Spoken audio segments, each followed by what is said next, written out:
So what if the Mormons and like Brigham Young and the founding pioneer Mormons actually went to Utah because they found out there were a bunch of deserted castles there? Like this is something I've looked into a lot, and I'm sure a lot of you guys, if you're following me, you probably have too, as far as like Tartaria and mud floods and all that goes. But I was looking at a specific example in Manti, Utah. Check this out.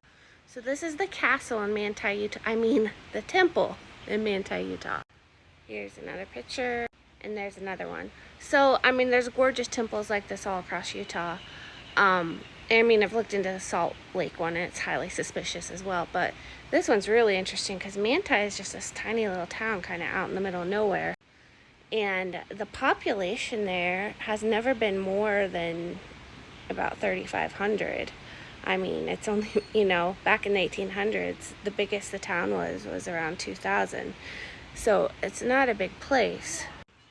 And what's really weird about this, that's really little, I hope you can read it, but it says, like, that first winter there was really rough, and they lived in temporary, basically dugouts in the side of the hill where the temple stands now. So they dug out holes and lived in the ground over winter. But then that old Mormon dude up there said that in the city of Manti, half of the houses were vacant enough for accommodating 50 to 100 families, and he was encouraging all the Mormon families in the area to go move there because there are a bunch of empty houses that they needed to utilize. So, I mean, it was founded in 1849, and it was only the fourth community in Utah. So, Utah's brand new, supposedly nothing there. They all arrived in their covered wagons, I guess, after that long trek out west. So, I'm envisioning Laura Ingalls Wilder building that. But they announced the temple in 1875 and broke ground for it in 1877.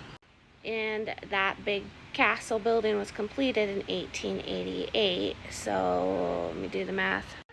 I mean, they built it in roughly 10 years when the town had been there about 25 years max, and there are only about 1,700 people living there. Not many. I mean, the town I live in has 3,000 people in it, and we have one stoplight and a grocery store. So, oh wait, I lied. We have 2 stoplights now. Anyway, I thought that was really interesting and extremely remarkable that Laura Ingalls Wilder could build something like that.